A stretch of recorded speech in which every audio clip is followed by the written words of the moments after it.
All right, and we are live. Welcome to the live stream, everybody. Marty Morissette here as your host. Today we've got a really fun show, but before we jump into the show, let me know in the comments below if you can actually hear me and see me properly, just to let me know that everything is good to go. I want to make sure that everybody can hear us correctly tonight.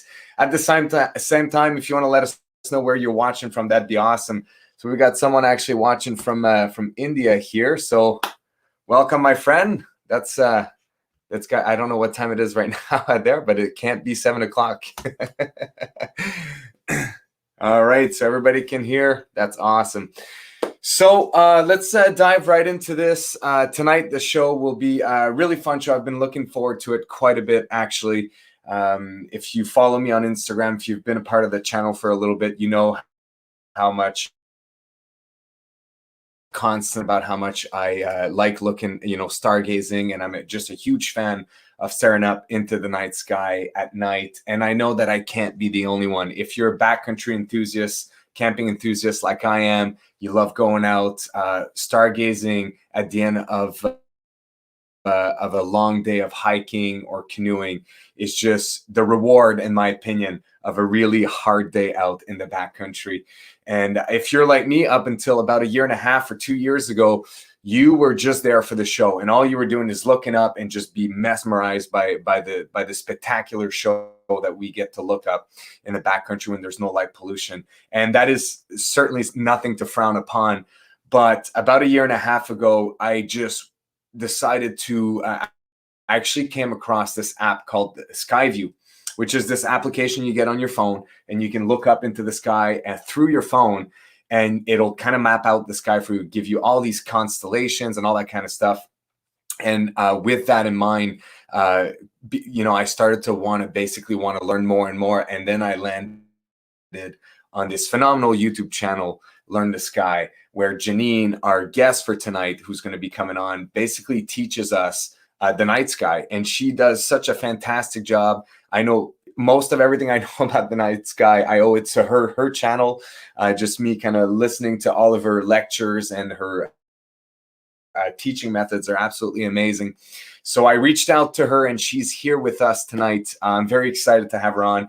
And the goal of tonight is basically for her to show us what to look for up in the night sky, in the summer night sky this summer, while we're out on our backcountry camping experience. So I'm telling you right now, if you hang out with us for about 2 hours, you're going to sound super smart when you go out with your friends and you tell them all about the night sky, because you're going to have a really cool and accurate picture of what to look up for. So let's see here in the chat. We have a few people. So Ride, Paddle, and Repeat from Ontario, as usual. Know these guys very well. Hello, thanks for joining the live stream. We've got Barbara from Sanford.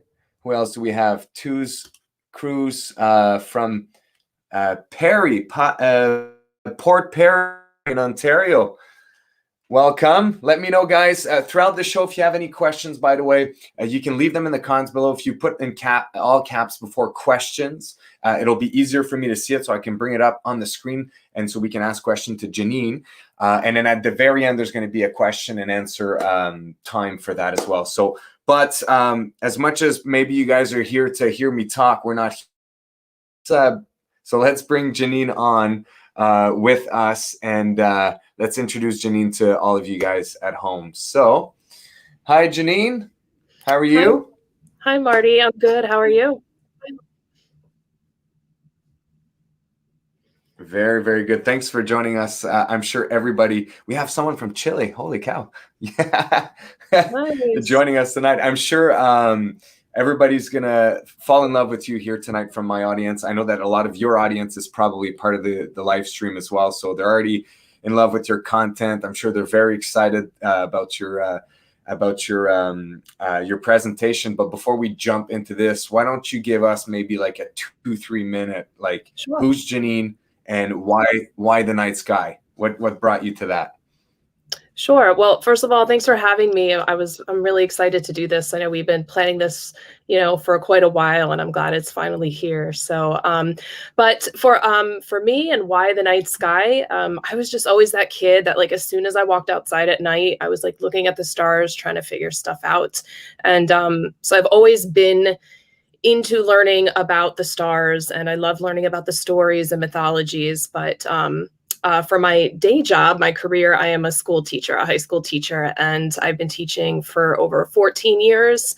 And I've taught in a variety of areas, such as like hybrid school, as well as online school and traditional schooling. So this gives me an opportunity to just teach whatever I want and have no boundaries. I can make videos on what it is that I like to do. And I really just wanted to make it easy for people to find things in the sky.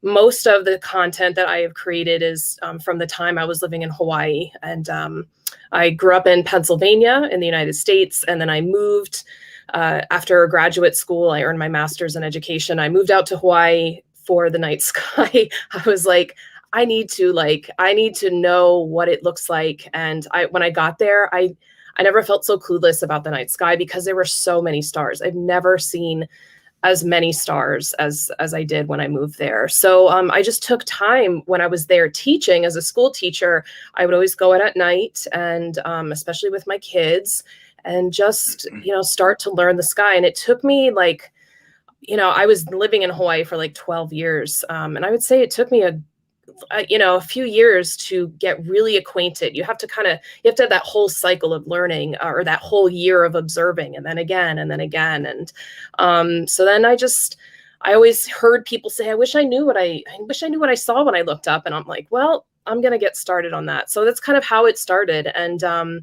I'm living in Pennsylvania now, the state where I grew up. And it's like, it's a different ball game because there's light pollution here, but I still can find things. So most of what I learned was in Hawaii, and I'm still a school teacher. So I have my summers off, and like, that's why I love the summer. It's like, I have so much time on my hands. So I usually take naps during the day and then get ready for long stargazing sessions at night and try to find some cool places to observe.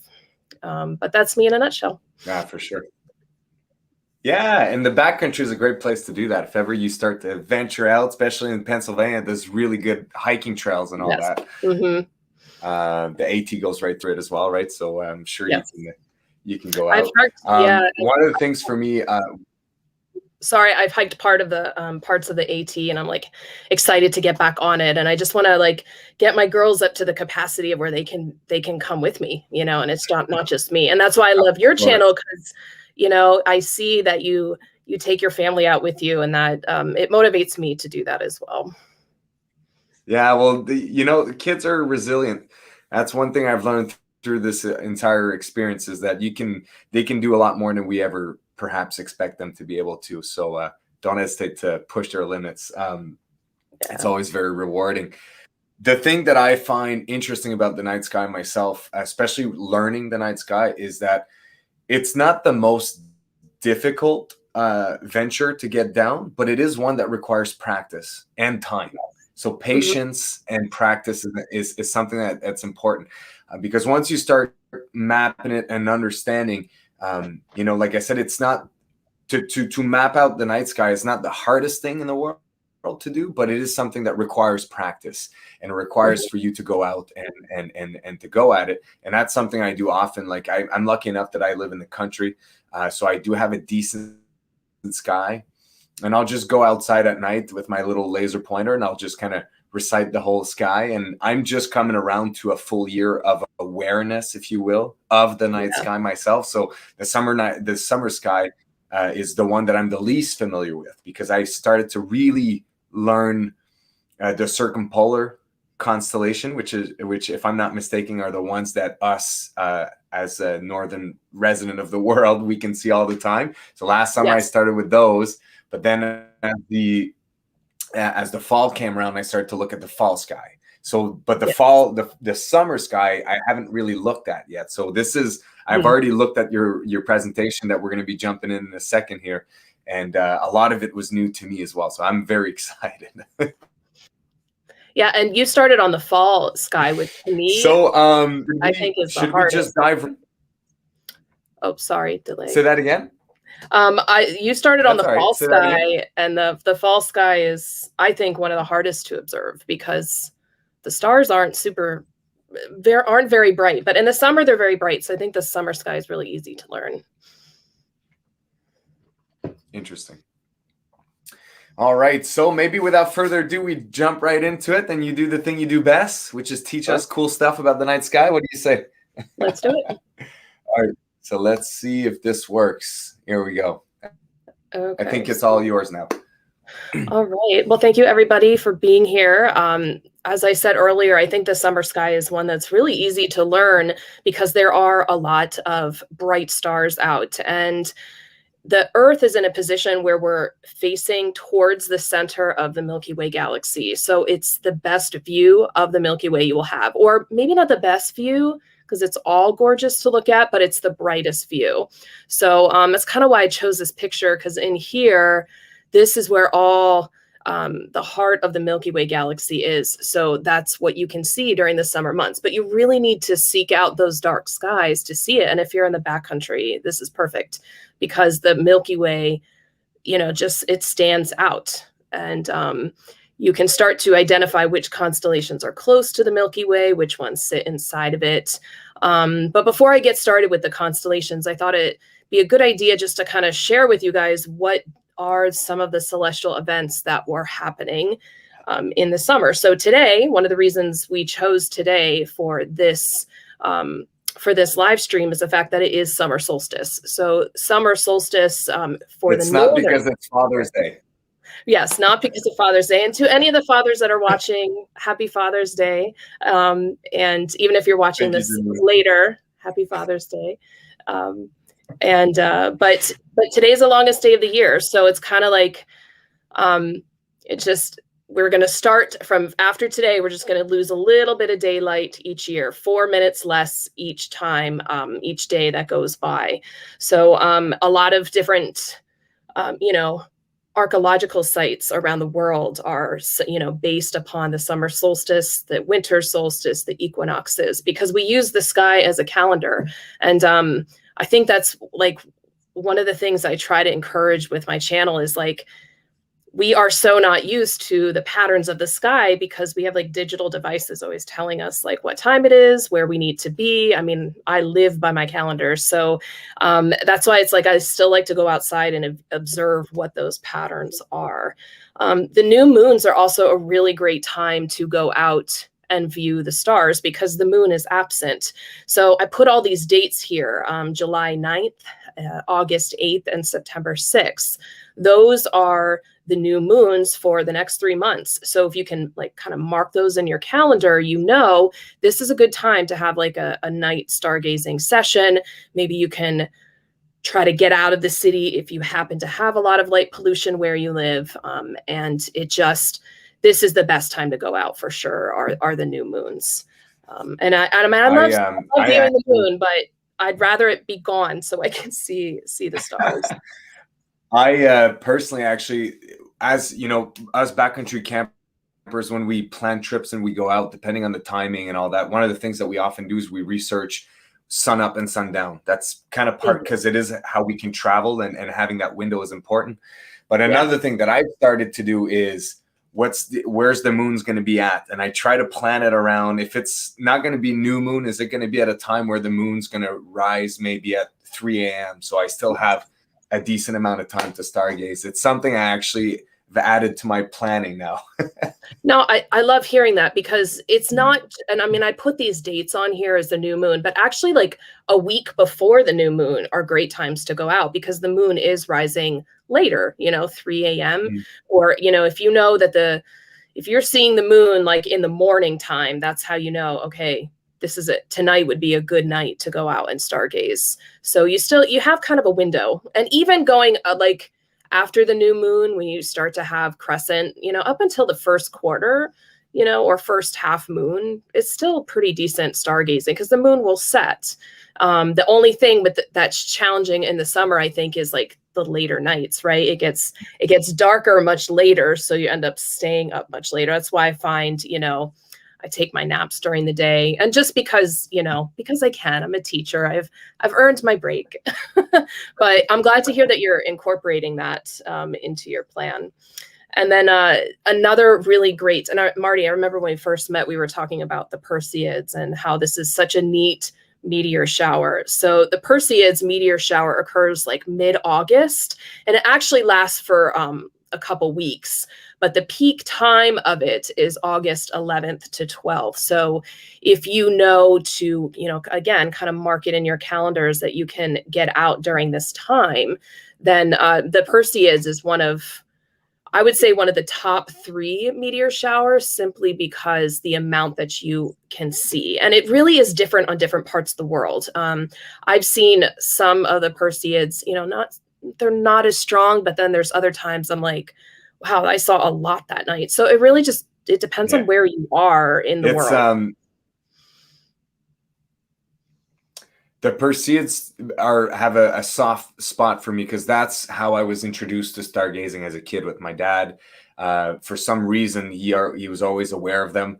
So at a very young age, I was introduced to the Perseids, and I have some of the best memories stargazing, especially in that moment in time. And it is a time that I try to plan to go out in the backcountry, go out with the kids and lay down and just I have spent some nights, and I remember like some are more, you get more than others. But this one time when I was working at an overnight camp, I used to work for the Timortan Children's Foundation. And I remember staying out with the kids for like an hour and a half. And I kid you not, I didn't see under 50 shooting stars. Like, it was so abundant. It's such a cool celestial event. It's really worth it. If you go for one, that's the one that'll get you hooked for sure. Yeah, this is the one. And especially because the other really good one where you see a lot of meteors is the Geminids. And that happens in December.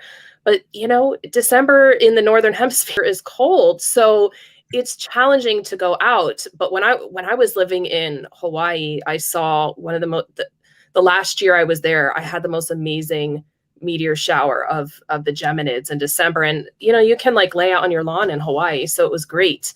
But so that's why this one for me is like the best one to view in the summer. And there's something I would do with my students when I would take them out on field trips when I was still teaching in Hawaii. What I did is on our field trips, when we had night gazing sessions, I would give them all a lollipop.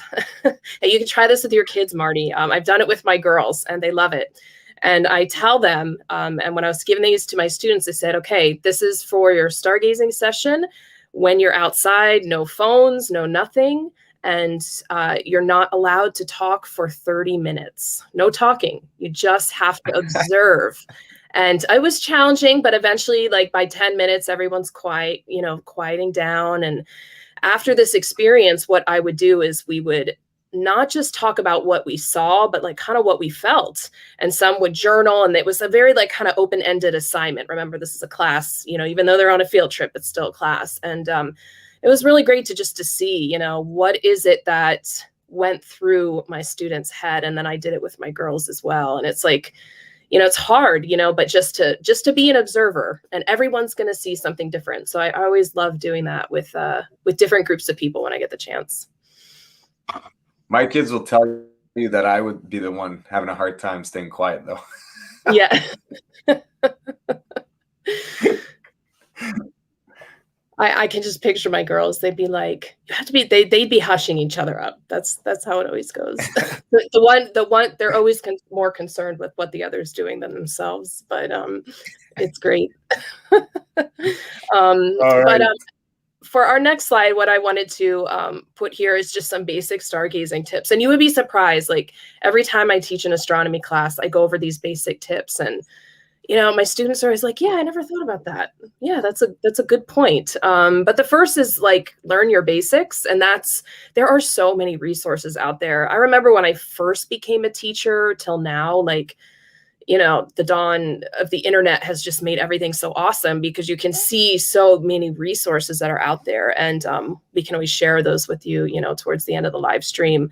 But definitely trying to get away from the light pollution, I think, is really important. And, you know, if you're in the backcountry, you can totally do this. You're already there. But another important thing is like allowing allowing yourself time to get your eyes adjusted to the darkness. If you first go out, you're not going to see as much light. Our just eyes are more sensitive to color than light. So, you know, within 5-10 minutes, you're going to start to see more stars, but give it 30 minutes and you're going to see so much more. So, that's like you said, Marty, it's like one of the rewards of just having a long day out in the country is like just laying and, you know, relaxing. That's probably not a hard thing to do, is just giving yourself time. And then I would say like get comfortable, right? Like so many people are like, you know, look up and they strain their neck. I'm always like, lay down, get a hammock or a lawn chair. Usually I do like a big blanket with my girls. We, you know, just pile them all up and put a bunch of pillows. Our cats usually like come join us on the blanket, and it's just better. We end up falling asleep, but that's awesome too. Like I love falling asleep under the stars. Yeah. That's a great thing. And then I would say know your directions. Like if you can start to learn like where north is in your particular area, and you can do this by using the night sky. For me, always know where north is. I just have it memorized at this point. And you can find north by using the Big Dipper. And I've got some slides later on to just describe how to do that. And then, of course, for me, I'm like, I love having groups doing this with groups of people, but I also sometimes like just stargaze alone too. And that's all good. Sometimes it's just me and my cats. So, but I think just having that opportunity to share is a great way to connect. And I wanted to share this tip with your subscribers, Marty, is something called averted vision. And this is something you can start practicing when you go outside at night and if you have a really dark sky. So averted vision is a technique that stargazers can use to see really faint or fuzzy objects like a galaxy or a star cluster, or maybe it's a nebula. And what you want to do is, instead of looking directly at that object, look to the side of it.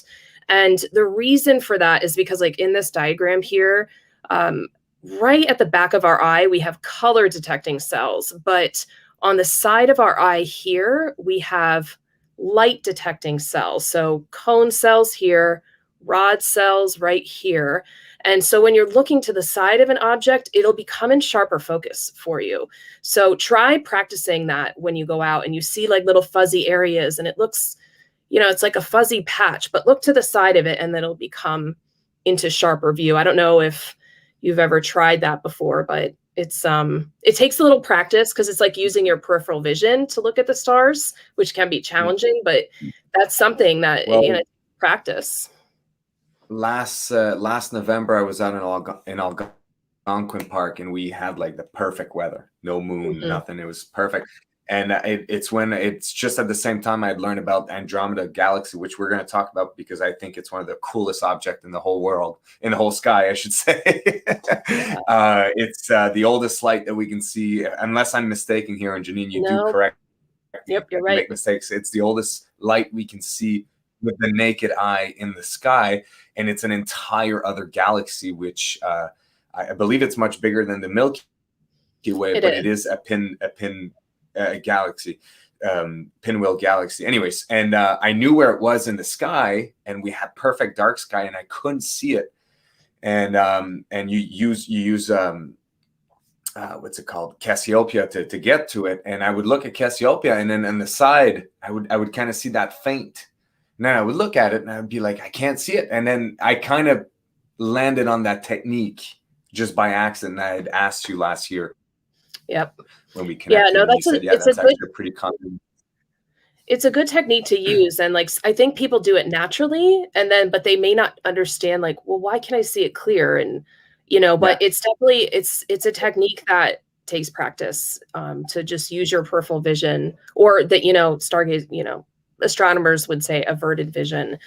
But instead of like the Pleiades is a really good example. And I know that's in the winter sky, But the Pleiades, it's like an open star cluster in constellation Taurus, and it's so much easier to see when you look to the side of it. You can just see the stars in sharper view.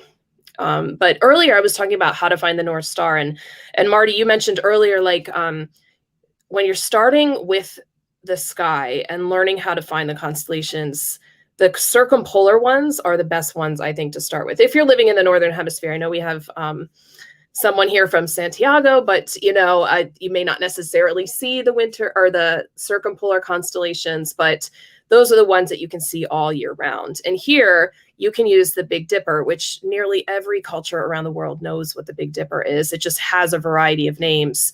You use the pointer stars in the Big Dipper to aim you right towards Polaris. And there's a misconception about Polaris that it is the brightest star in the night sky, but it's not at all. It's like the 49th brightest star. So it's pretty faint. And in fact, usually these two stars right there and Polaris, those are the only ones you can really see sometimes, like if you live in an area with light pollution.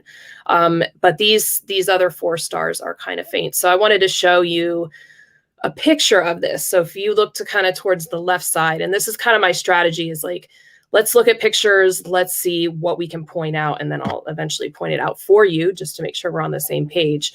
But here you can see the Big Dipper is right there, and that will lead you right to Polaris, which is like smack in the middle of this picture. And then there is the Little Dipper. So those two constellations are good to start with, and I think I have it pointed out here. The technique that you use is by far like that. When you show a night sky, like, hey, what can you see, and then you show it, you draw on top of it, is by far the best way to practice it. It just and you have all these different pictures. It's so good, and that's such a good way to practice. And that's my ever-growing challenge, is finding more pictures. I know I see myself in the future with this channel. Like eventually I'm just going to start taking my own, because I'm struggling to find the pictures that I need, but I know where to look and what to do. It's just, that's another skill I kind of want to add into my toolkit, is like how to take pictures of this stuff, just simply so I can teach it to people. But it does take a lot of searching to find the good pictures, but that's the key for sure. So why don't we go ahead and move into some of the star patterns that stand out in the sky.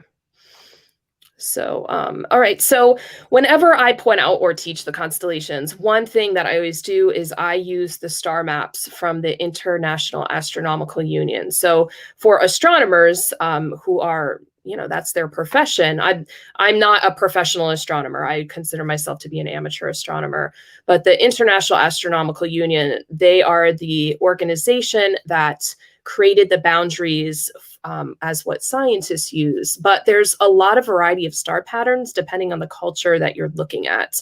And that's like always a journey for me, is like, okay, I know what the Western view is, but what's the Eastern view? What's the Polynesian view? There's so much to learn. And that's like why I never get tired of this, because I can never learn it all. There's just too much. But this one, I think, is the first perfect one to start out one. And this one's Lyra. And I love Lyra because it's really easy to find, and it has a really bright star called Vega in it right there. And to me, I don't know if this is a thing, but to me, it kind of reminds me of like a diamond ring.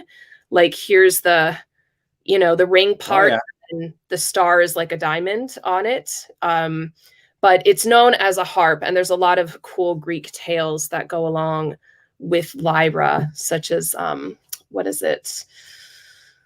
Orpheus, and I can't think of Orpheus, and it's going to come to me later. But anyway, this is the harp. It may not look like a harp. Many constellation patterns don't really look like what they're supposed to look like. But there's still tales and interesting things about them as well. You have to be creative to draw them the way they saw it in the old days. Yeah, totally. And there's like, I don't know, you could probably count on like two hands the amount of things that look like what they represent, but it's all the same. It was really just a way to not only like time, like keep as a calendar, like an agricultural calendar, But when you told stories about the sky, then those stories can be passed down. And that's how we were passing the knowledge down about the agricultural calendars. So, but there's also morality tales. It really just varies per culture. And that's what I love about it. So as you're looking at this one, hopefully you can kind of point out that pattern. It's like a, little parallelogram with the, triangle attached to it. So oops, I didn't actually have this marked out, but I'll point it out. But that's that little parallelogram and right there. And that's Vega. And Vega's a bright star because it's only 26 light years away. It's more massive than our own sun as well. But Lyra's an important one to find, and it's easy to find. So as you're looking at this photo, can you point out the brightest star? And it's okay, yeah, I got it now. Yep. So to the left side, right? And then can you find that pattern right there? Yeah. So I think I have it. Yep. And then so this is, even though we're getting into summer months, we're still totally able to see the spring constellations too. So Hercules is out right now. Corona Borealis. This one's really easy to point out. I've got videos on all of these, so you can always go check those out on my channel. But Corona Borealis, the Northern Crown, is there. And then this is Hercules. Hercules is really big, but not very bright. So it could be a bit of a challenge to find. But Lyra, always easy to find. Always easy. Is yeah, just to make sure everybody does know that you typically structure your videos on your channel per constellation. That's usually a theme of each of the videos. So I believe that most of those that you're presenting tonight probably has its own individual 15-minute in-depth video. So if anyone wants to dive even deeper and learn even more about the each stars in there and some of the objects that you'll find around it, if you have magnification as well, like on those videos, that you go way deeper. Yeah, I would say my videos are typically like 12 to 15 minutes. The ones that I really love, like I have like 25-minute videos out there, and the videos that I teach in the courses that I sell on my website, those I like go in way so much detail. I have those are much longer videos where I go over every single thing that you can find in that constellation. But I would say always start with my channel, because I've got so much there. Start to watch these and then use the maps that I have, but also I'll practice. I'll just give you picture after picture so you can get used. It just helps you memorize what the pattern is. So our next one is Cygnus. Oh, sorry, go ahead. Maybe just an interesting thing, because earlier you showed how to find north in the night sky with Polaris, which is a very important one. And most of these stars are going to be completely at the opposite, right? Because the summer sky, so all the seasonal sky is always going to be on the south sky. So that's what kind of moves based on our perspective. So yeah, when you're looking up, once you find north, then you can look from east to west, east, southwest. This is where they're going to be. These constellations are traveling, right? So right now, Lyra, early from when I was stargazing 2 weeks ago, it was quite a bit right where the moon rises, right? So in the east, early in the night, that's where it was. And so is Hercules right now as well. Yeah. Yes. And Lyra's close to Draco, so it's a little closer to the north end, but more like looking west, or let's see. I'm just thinking of where I'm at. So north, south, then east. So kind of east, northeast-ish. But again, it kind of I get nervous, and it's a lot of people, when they watch my channel, they comment that I don't use directions. It's because I get nervous using directions simply because sometimes I just think it depends on where you are in the planet, and also what things are in the way. For me, on the south, on where I am, I've got a big mountain in the south sky. So if I want to see the southern sky, I need to move. I can't observe from home. There's just a big mountain right there. So I get nervous using directions. I like to help people find it just by using the star patterns. Always start north. Always start north for sure. It's a byproduct of navigating In the backcountry, north, south, east, it's Yes. knowing your bearing is important. Yes. No, you're totally correct. So that's why that's like something I need to kind of work on as I grow is using my directions. But for me, I'm not necessarily that outdoor backpacker, you know, but for me it's just I'm always have to know where north is. And that is something you have to learn from where your location is. So our next one is Cygnus. And this is another one that's really easy to find because its pattern makes this big cross in the sky and it's right next to Lyra. So if you can find Lyra, you can find Cygnus. And it sits right in the Milky Way. So there's a lot of like cool spots to look in there where it looks like you can see like a nebula right here. And then there's some star clusters in there. So it's a really great spot to look at. So if you're looking at this picture, hopefully you can kind of see that cross-like pattern right there. That's another asterism. So I try to distinguish the differences between a constellation and an asterism. A constellation is like the official star patterns, but an asterism is technically not a true constellation, but a pattern or group of stars that make a shape in the sky. So, and one of the famous ones in the summer is the summer triangle, and Cygnus is kind of part of that. The tail of the swan is part of the summer triangle asterism, which we'll talk about as we move forward. But that's the pattern of Cygnus. It's, to me, is a very easy one to find because just simply that cross pattern and that it sits in the Milky Way makes it pretty easy to find. But and then another one is Aquila, and Aquila is the last constellation that's part of the summer triangle. And the summer triangle are like 3 bright stars that make a triangle shape in the sky, and that's like the easiest thing to find. So look for those 3 brightest stars and make that connection. But Aquila is represented as an eagle, and it has this really bright star Altair. And let's see. This is not the greatest picture, but Aquila is right here. And I used to really struggle with this one, but now I find it really easy, and it's very big in the sky.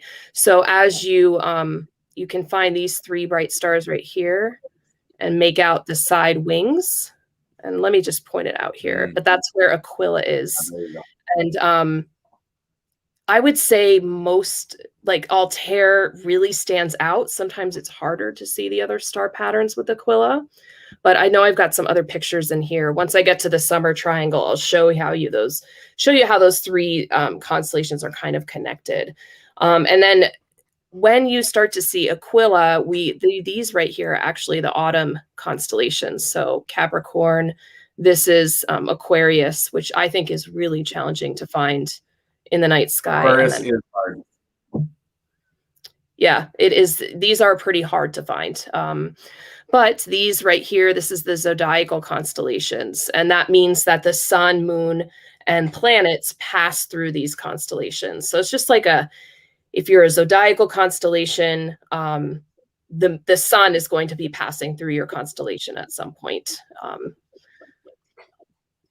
And all right, so our next one, Libra, is another one. This is really challenging to find. I know the general area of where it is, but I don't necessarily see all the stars to it. It took me a really long time to just kind of learn where Libra is. And the key is knowing where Scorpius is, and that's going to be coming up next. But Libra is represented as a set of scales. And if we zoom in here, the key to finding Libra is knowing where Scorpius is. And Scorpius is really easy to find because it is this giant hook in the sky right there. This is one of my favorite constellations. I'll never forget the first time I saw it. It was like in its entirety, and it's in all its glory is when I stepped off the plane when I first moved to Hawaii. It was like, I looked up and it was the first thing I saw. I was like, oh my God, it was just gorgeous. So if you can find Scorpius, Libra comes right before it, right here. And if you're struggling to find the pattern, that's because it's not obvious. Libra is just not an obvious constellation, but that's where it would be. It's pretty faint too. But Marty, have you seen Scorpius before? I know you said this is kind of new. The summer sky is new to you, but this is a lot of that. A lot of that is new knowledge. When you were Okay. talking about the hook or the question mark, I had Leo in mind right away.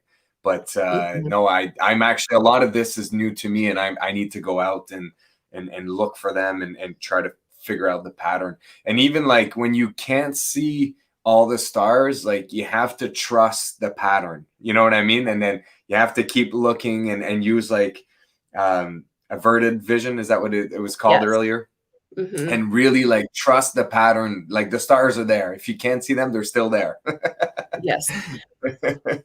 And, like, another thing too is, like, I should have said this earlier, but definitely try to avoid white light when you're out. Like, typically, when I'm out stargazing and I still need to use light, I will use red light because it's not as harsh to the eyes. So I have, like, my, my headlamp that I use, I have a headlamp that has white but also red light, so that way it's not such a shock to my eyes. If I need to see something, I can still do it, but without completely ruining my night vision. And you'll see, like, if you go to star parties, like all the people there usually have red lights that they're using just so they're able to see and be safe, but also not ruin their night vision.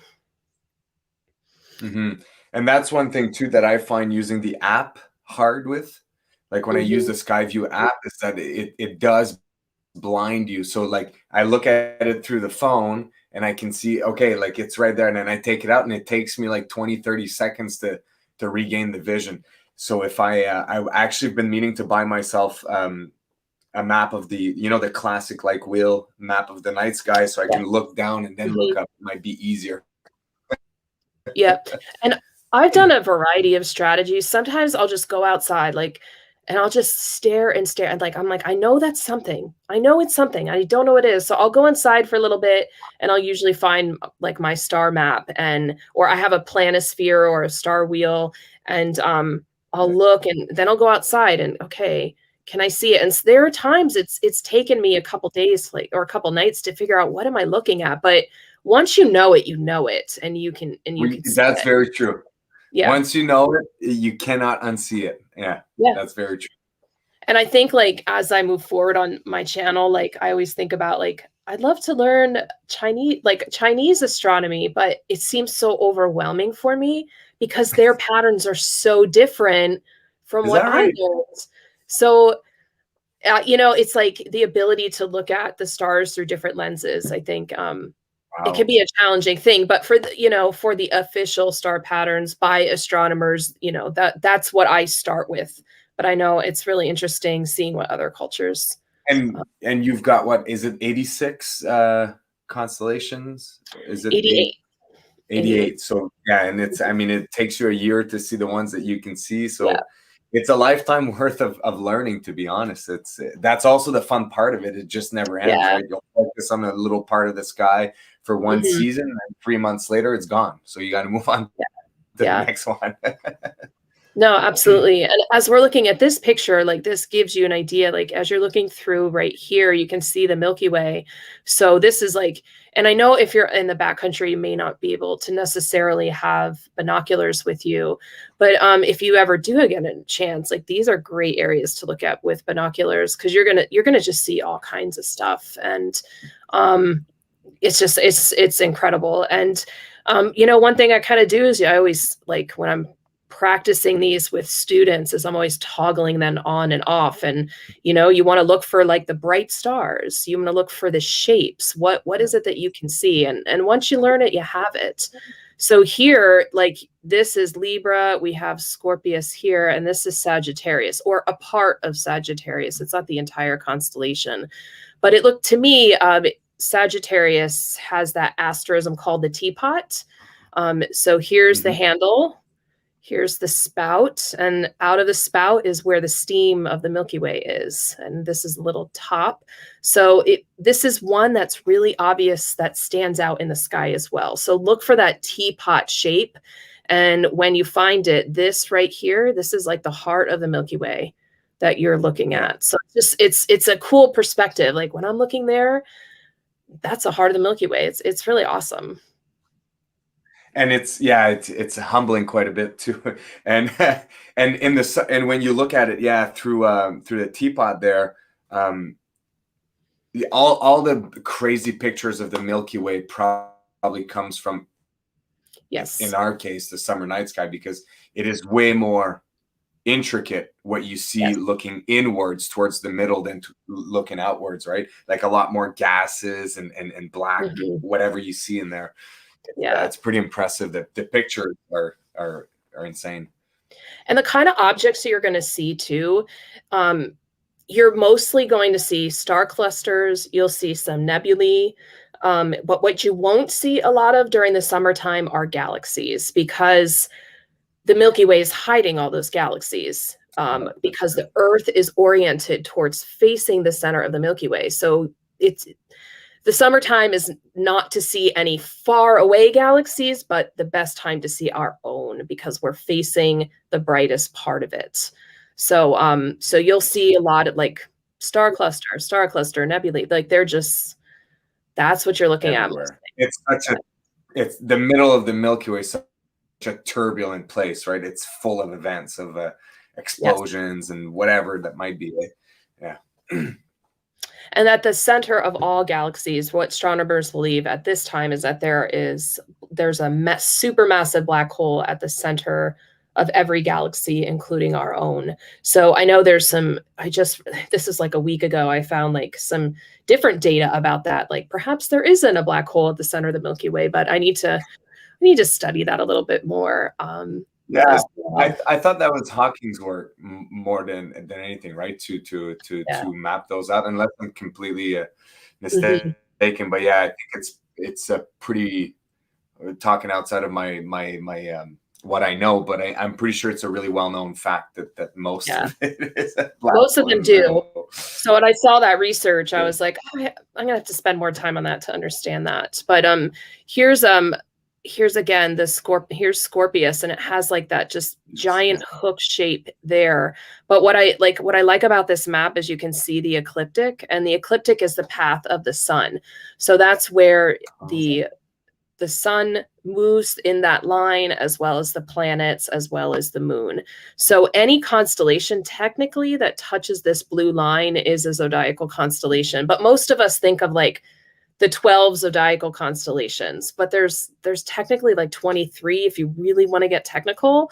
But like Scorpius, the sun doesn't spend a lot of time in Scorpius at all, only like 2 weeks. So and Libra used to be a part of Scorpius, like way back, thousands of years ago. So it's neat that, these star patterns are really just human inventions, and that they've evolved over time, just like many things. But here's another great shot of. All right, so Marty, are you able to see Scorpius in this one now that you've kind of seen? Yeah, now I can see it now. I find it easier to find the 3 at the top there. That's kind of what. Yes. So you've got the big red. I don't know the name of that star, the big red. Then I see the 3 kind of the top there, and then you can you trust the pattern. Once you know the pattern, you got to trust the pattern. Yep, and that red star right there, that's called Antares. And the name Antares is actually rival of Mars. So think about it, like this is a zodiacal constellation, so Mars would pass through this constellation. So there's times Mars and Antares are very close to each other. So that's how it got its name. Antares, anti-Mars, the rival of Mars. And it's a red supergiant star. It's one that's much, much more massive than our own sun, and eventually it'll become one of those supernovas. If a star is a certain mass, it will essentially blow up. So it'll run out of fuel and explode again. Yeah. And then here, this right here, that's a planet too. So you can see, I like this picture because it shows you like, okay, Antares is very bright, and you look, it's called the heart of the Scorpion, but the planet is always brighter. Most of the time, the planets are brighter. Yeah. For what I've found myself over time to figure out, is it a planet? Is it a star? Is if you go out right at dusk or at dawn, usually the first stars that come up at dusk right at night at dusk. If you're looking where because it's interesting to think that that's something I learned only maybe 2 years ago, is that the solar system is rather flat in the way Yes. things interact, right? So the Yeah. moon, the sun, the planets, Yep. they all kind of travel in the same, based on our field of view, pretty similar. Mm-hmm. So if you know the pattern of where they travel across the sky, at dusk or at dawn, so the first lights and the last lights, they're going to be super bright. Those are typically planets that you'll see, right? Yes. And I would definitely for definitely Mercury and Venus Correct. are Yeah. like early morning or right at sunset, but it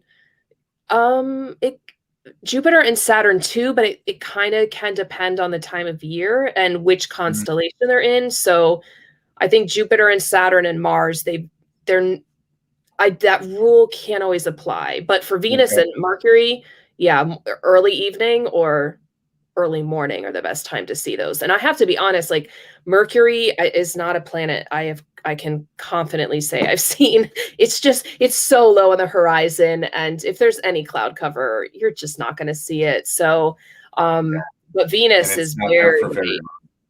yeah, Venus. Well, is, Venus and Venus is do they call it the twin Earth or something like that? It's pretty, in terms of yes, size, at least, or something like that. And it's in the morning or at night, it's so bright. It's very, very it, bright. yeah. Whenever my students are like, I saw something really, really bright this morning. I don't think it was a star. I'm like, it was Venus. I'm pretty sure. Like, I don't even have to check or look. I kind of know. You just know it's going to be Venus. And yeah, in terms of size, Venus is really close to Earth. Its mass is only like 95% smaller. But in terms of environment, it couldn't be any different. Like it has a runaway greenhouse effect. So it's has this thick cloud cover, and that's why it's bright, because it reflects all this light. So it's super fascinating. I hope like at some point we go back and like get the technology to explore Venus, because Venus is like, the probes we've sent there to the surface, or the Soviets sent a probe there and it melted within 2 hours. Oh, is that right? Yeah. And its pressure is like 88 times that of our own atmosphere. So it's super inhospitable. But yeah. All right. So our next one is Sagittarius. I already talked about this one. This is it's represented as like an archer. There's some kind of debate on its origin, because who does he exactly represent in Greek mythology? That it's hard to say. But what I find is like a lot of the constellation stories relate to Greek mythologies, but those were, Egyptians came before that. And then before that, you had the Babylonians. So it kind of they're all very similar, but Sagittarius has that teapot shape. And this is like, you can see the heart of Milky Way is right here. So there's a lot of celestial objects to see. And again, just getting that practice. Here's Scorpius. And if you know where Scorpius is, the teapot is right next to it. So these two are like, I find pretty easy to find. And just look at the brightest part of the Milky Way. And then from there, you can even find the teapot. Did I mark those out? I didn't, but there's the teapot. Here's Sagittarius. And all in this region, this is Ophiuchus, which is known as the serpent bearer. He's really hard to point out because his stars aren't super bright, but he's a really big constellation. But he was one that took me like years to really be confident with knowing exactly where he is. Yeah. And so then Sagittarius is the teapot looking thing, but it's the archer.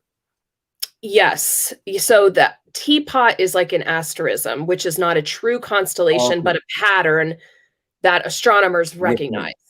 So, but yeah. So the way I kind of think, let me go back. The way I kind of think of it is like, this is the teapot, but if we zoom, I'm not able to zoom, but if we would zoom in, let me get back there. There's other parts of the pattern here. Like this is part of the pattern. And again, looks nothing like an archer to me. But keep in mind that the whole constellation is actually everything that's in this white border, which is something we don't like. you don't think about. Usually you just think it's the pattern, but the constellation is everything in here. So Oh, okay, I astronomers see. need to know that as they're plotting and studying different stars. Every star in here has a different designation and a name. So for that purpose, that's why we name them, to make sure astronomers are like all on the same page. Yeah. But I hope that answered your question. Yeah. Okay, so Corona Australis, this is one, this can be challenging to see, but it kind of makes like this hook-like Yeah. shape, like a semicircle kind of, and you can see that right here. But if you can find the teapot and you know where that is, you can find Corona Australis right below it. So this is the southern crown. So Not as bright, but if you're in the country, you should be very able to. low at the horizon. Yes, Very low yeah, at the horizon. Right? Yeah, that can be a challenge with the tree line or any kind of mountains, because already Sagittarius I find is quite low to see all yes. the way through, and So when that one is below, right? So yeah, and when I was living in Hawaii, I was, the latitude there is 19 degrees. So this was very easy to see. It wasn't low to the horizon. It was much higher up. But it's possible to see it. So this is my yeah, because I'm at favorite. Oh, sorry, go ahead. sorry, I just for reference for people out in the Ottawa region, well, probably most of Ontario. I think we're at around 23 degrees up here, 25, something like that. Okay. I think so. Correct me, someone, if I'm wrong in the comments, but I could find that. So I find it hard to look below Sagittarius, to be honest. At least Yes. where I'm at. Mm-hmm. So Go for ahead. this, I'll find the answer. no worries. So this picture has, so hopefully when you're looking at this, you can see Scorpius. It's kind of on the right side. So kind of look for that heart of the scorpion. And then you can hopefully find the teapot, look for the brightest part of the Milky Way. And then, let's see, do I have these marked out? I don't. Why? Oh, I would think I'm trying to point out Corona Australis. Okay, So that's the point of. I was way off, by the way. I think we're at degree 45 from what I see here. 45 degrees. We're 45 degrees to Polaris here in Ottawa. So that's the degree, right? Yes. That this is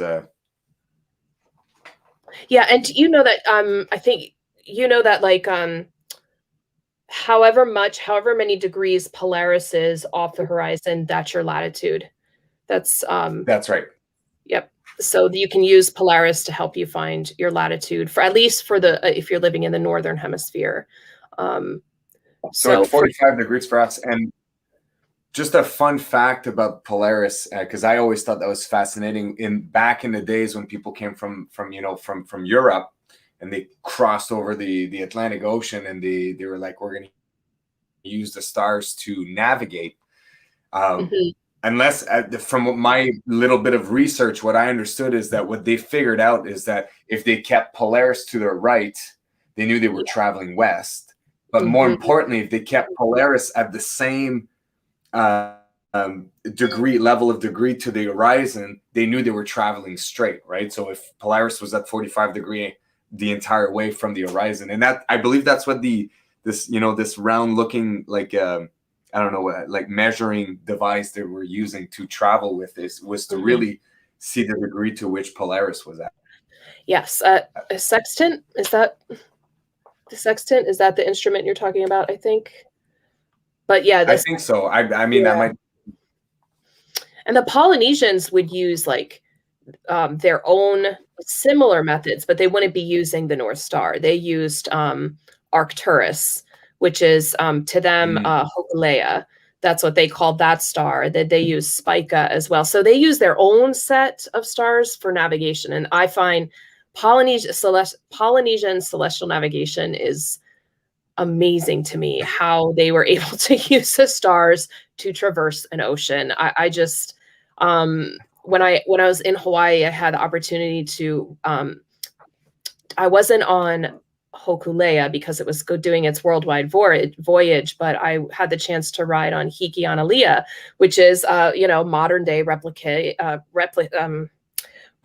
version of the canoes that the Polynesians used to travel to Hawaii. And I was just like in awe of these people, like being able to like travel the ocean on this like just limited space. I It's just such I a wild can't. thing. It's so amazing. Yeah. There's crazy people back then. I don't know if I could do that. But here's Ophiuchus, and I'm just I know we talked about Ophiuchus. It's represented as a serpent bear.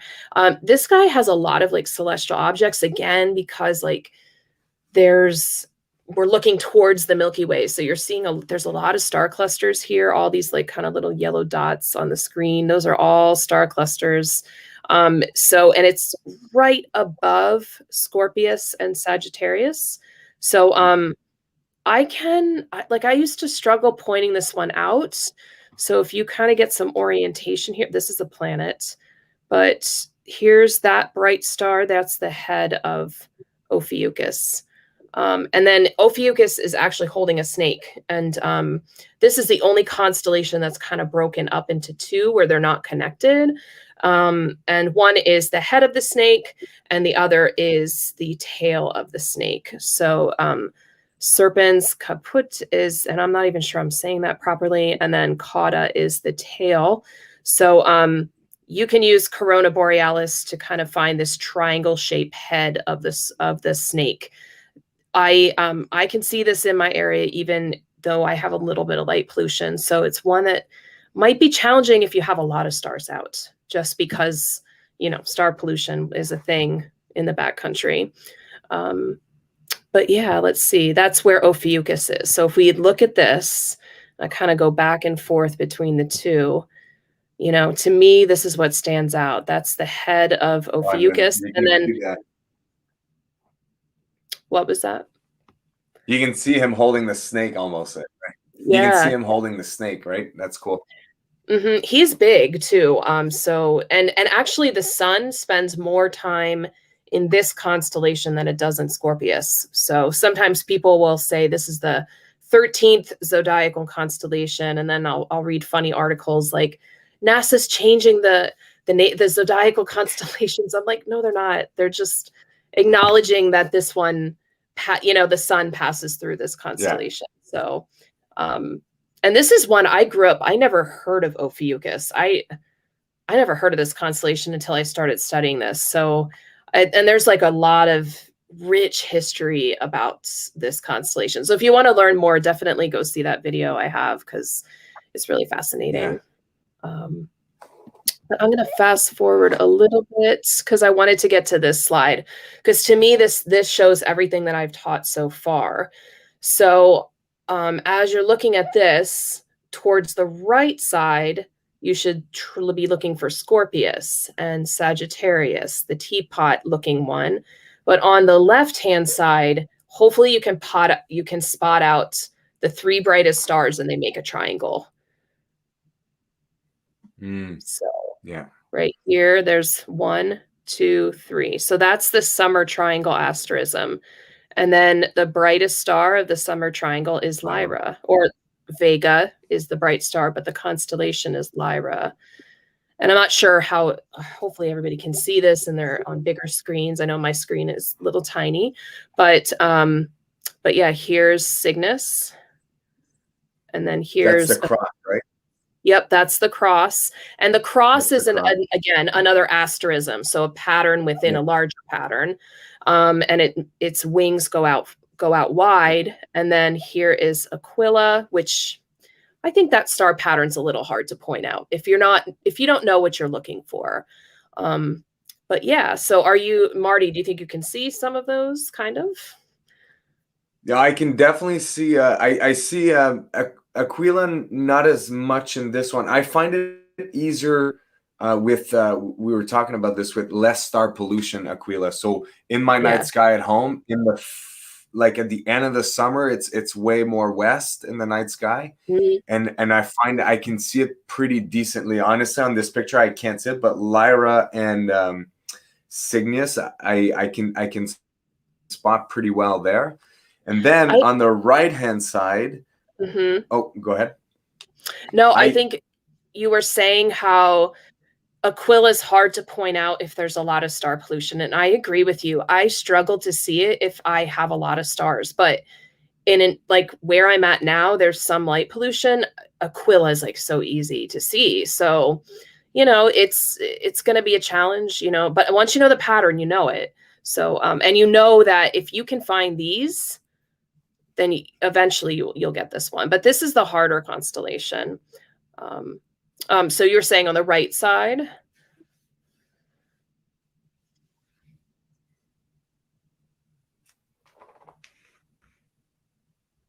Hopefully I didn't cut out. Can you hear me okay? I'm still here, but I'm experiencing a little bit of lagging myself here, so I don't know what it looks like for the folks at home, but are we good? You're not lagging now for me. Good. We're good. We're back. Okay. But on this side, this is Scorpius right here, and then Sagittarius right there. And there's actually a lot. So I'm going to put, oops, did I not have the answers to that one? Oh my goodness.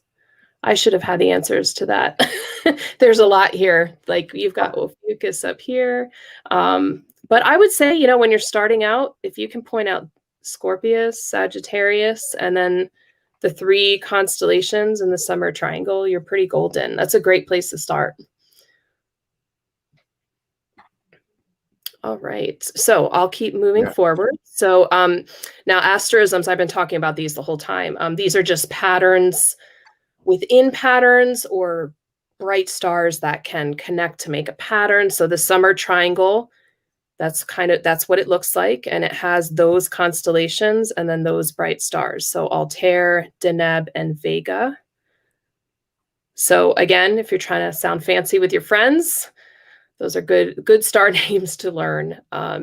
So again, if you're looking at this picture, can you find the summer triangle? Yeah. Yeah. That one is easy. Yeah, it's like no matter where you are, if you have a lot of stars or a lot of light pollution, you're still going to find this. It's so easy. And then that's the pattern, but then those are the constellations connected to it.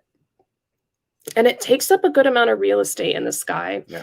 And then the Northern Cross, that's part of Cygnus. We talked about that one. And then the fish hook. So the fish hook is essentially what Scorpius is, but the Polynesians know it as the fish hook because that's what matches their culture, right? They're out in the water, they go fishing. There's so many different stories. Sometimes this one's known as Maui's hook.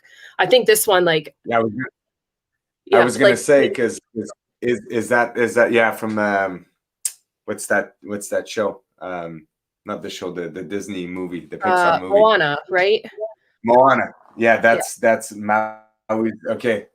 I didn't know actually that was a reference to the sky. That's interesting now.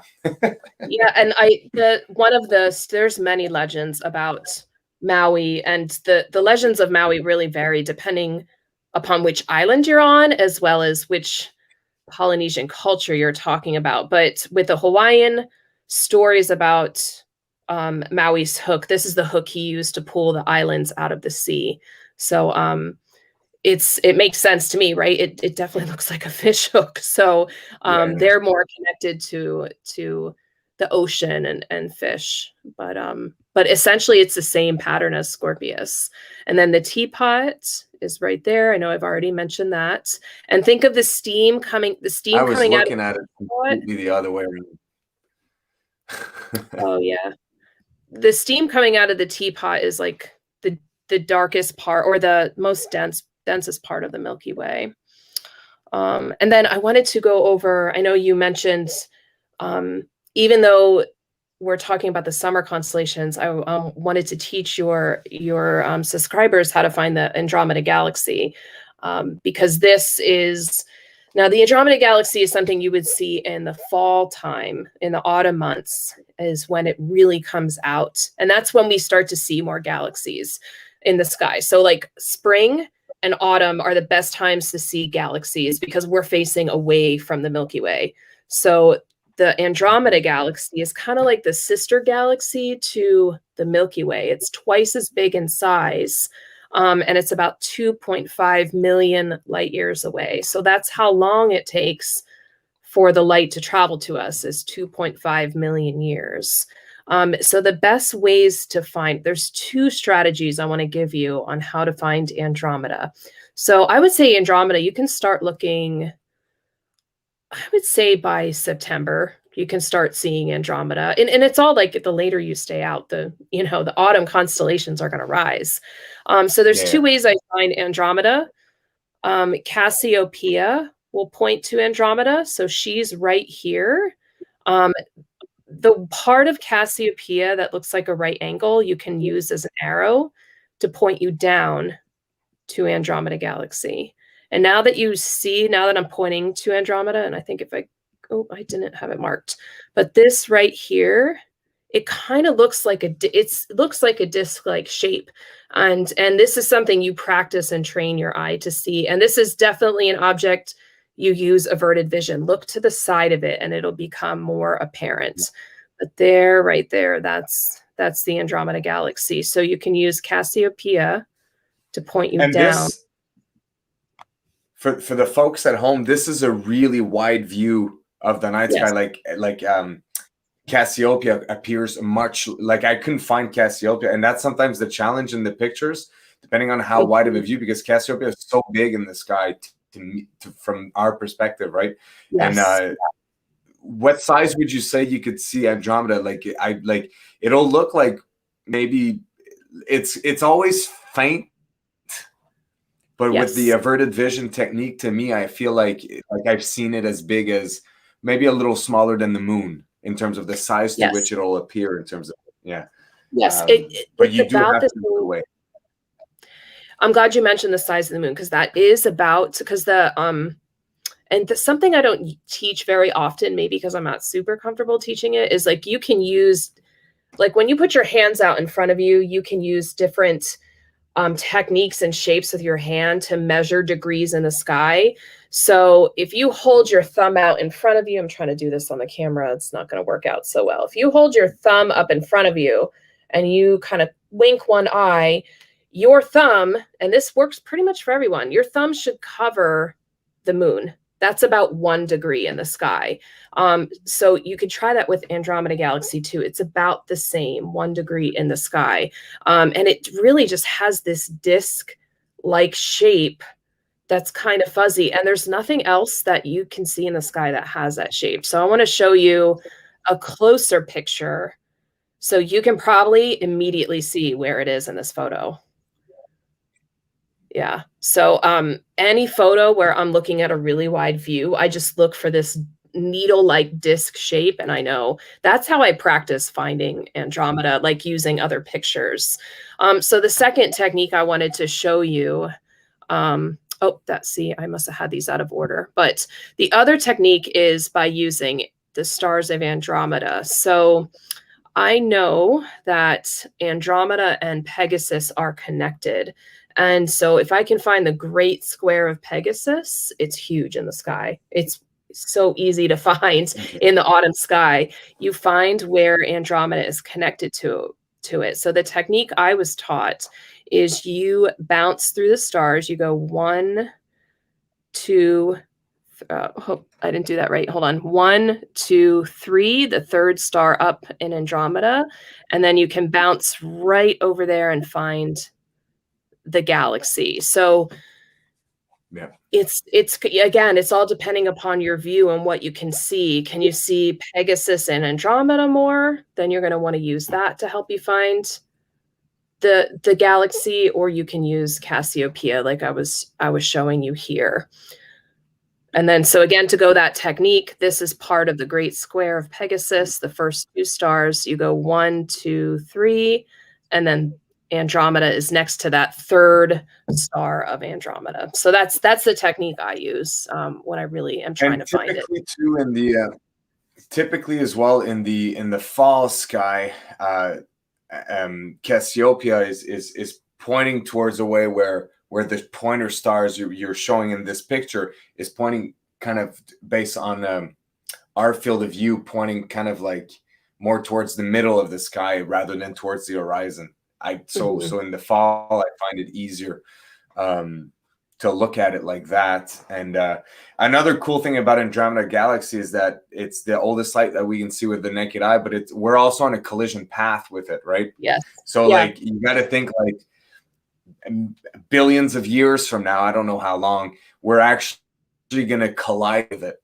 But for if civilization does survive a billion year, whatever happens, you'll be able to look at it in the sky like you see the moon, like you'll see the pinwheel shape in the sky. It might be a very turbulent world as well by then, but it's still really neat that all of this is moving, right? All the time. Yeah, And absolutely. It gives you perspective too. Like, I don't know, like for me, it's like as soon as I go outside and I start, I had a long day, I was at work, I come home and have my dinner, spend time with the kids, but then just going outside, it's like, it just kind of relaxes you and always makes you think like, what's out there? Always just gives you a different perspective. And I love that perspective you gave is like, yes, eventually we're going to be meeting this galaxy. And what would that look like? And it's crazy. And Andromeda has its own like turbulent galaxies going around it too. Like there's a bunch of satellite galaxies it has around it that are moving toward like just kind of going around this galaxy and attracting other stars. So it's a cool thing to think about. Well, it's hard to put ourselves in perspective in terms of like where we are in the universe. You know what I mean? But imagine if you could see another galaxy in the night sky the way you can see the moon. We can relate to the moon a lot better because we can see it, or planets, or stars in general. Like, you got to think that Andromeda is a galaxy that you can see with the naked eye, although very small. It's twice the size of, because all the stars that we see are part of the Milky Way. Those are the only ones that we can see with the naked eye. And even with magnification, I don't think we can actually identify a star out of a constellation.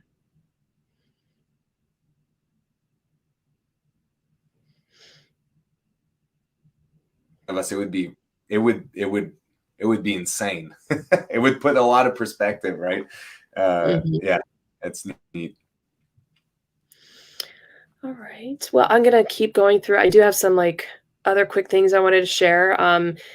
There are some other cool like celestial objects that you can see, such as a butterfly cluster, the Ptolemy cluster. These are both in Scorpius.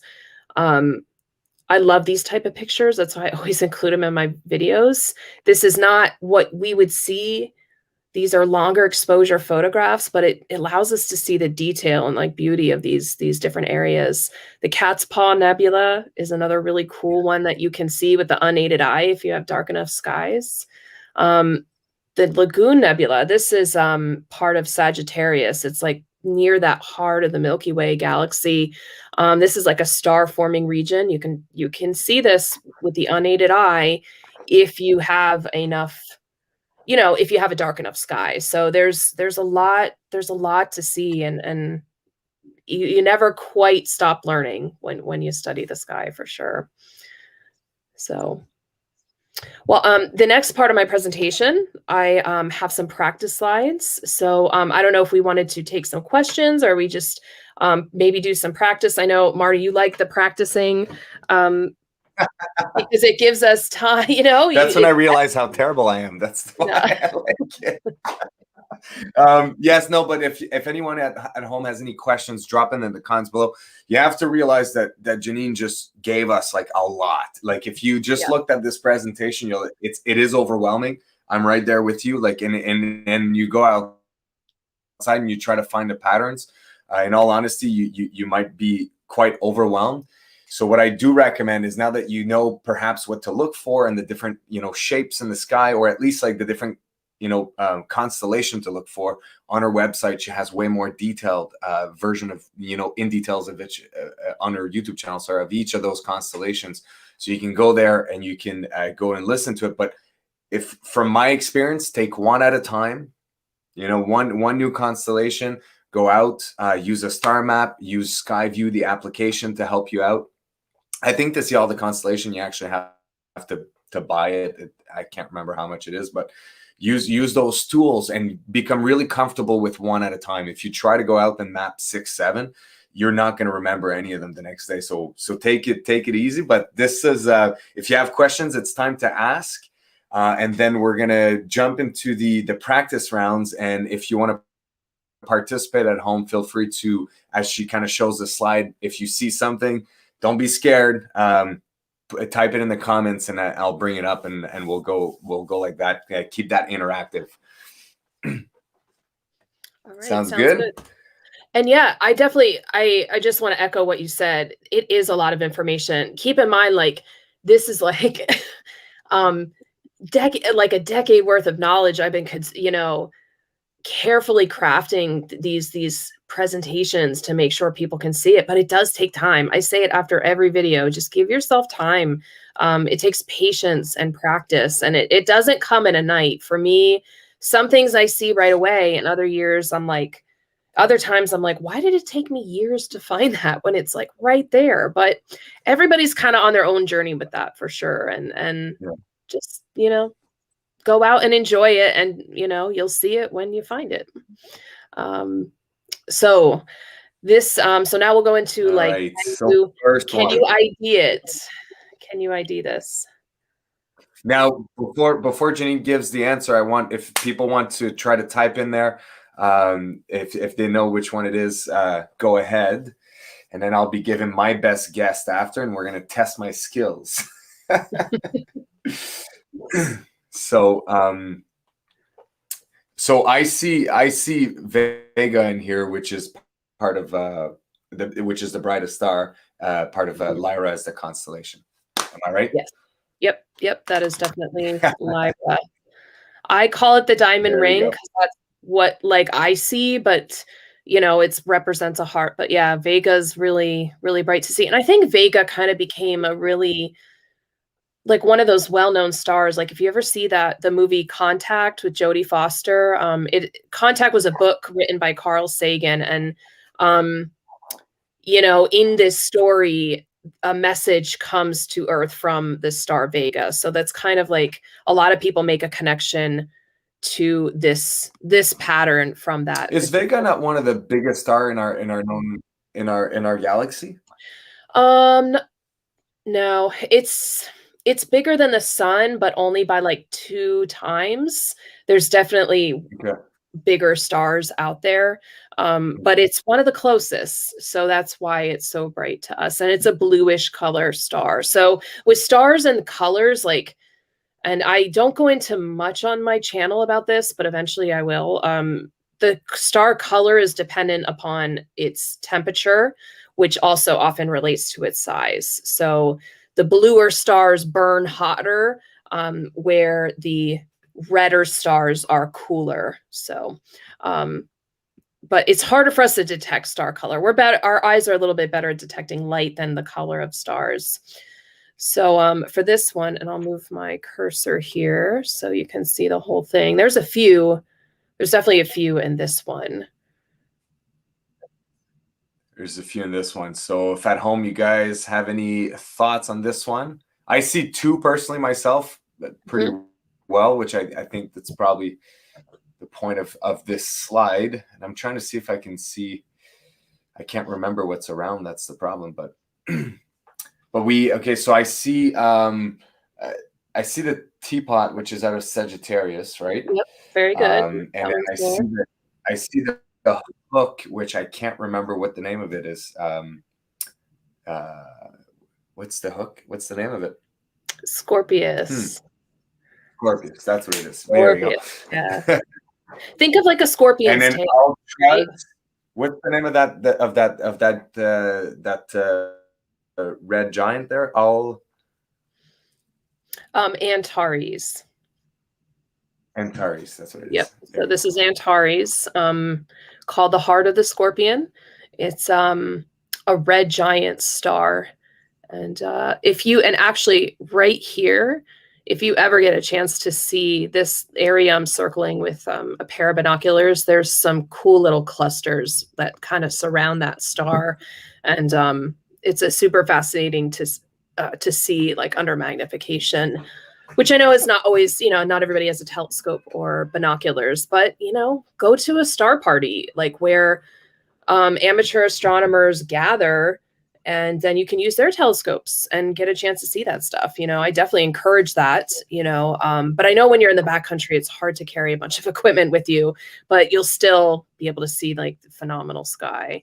But okay, so here's everything that's pointed out. So you definitely got this one, and Scorpius, and then Libra is right here. Libra is, I think Libra is really hard to point out personally. It is hard, yeah. It is. Its stars aren't that bright. And then its pattern, I've always was frustrated with this pattern because I feel like every book has a different version of the pattern. That's why I just go to the source. That's why I just go to International Astronomical Union to like figure out what the exact pattern is, because the books so many books have different things. And then Ophiuchus is here, and you can see that how big that is compared to Scorpius. So like, again, just keep in mind, it's just this really huge constellation in comparison to the others around it.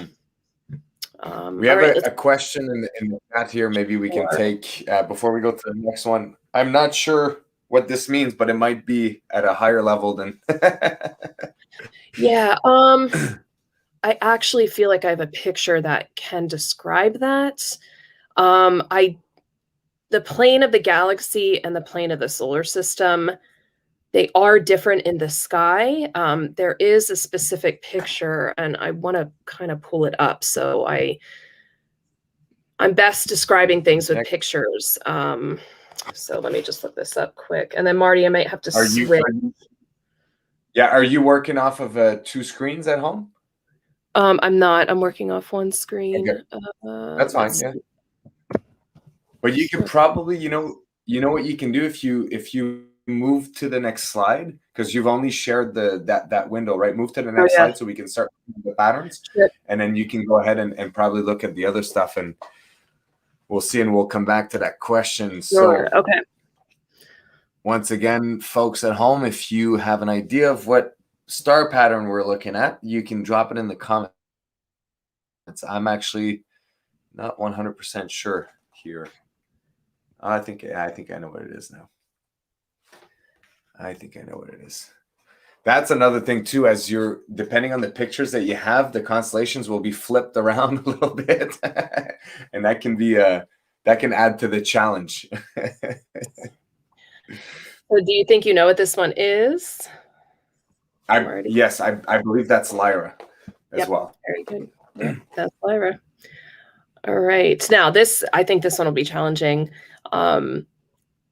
for some people, because the bright things in this photograph are not stars.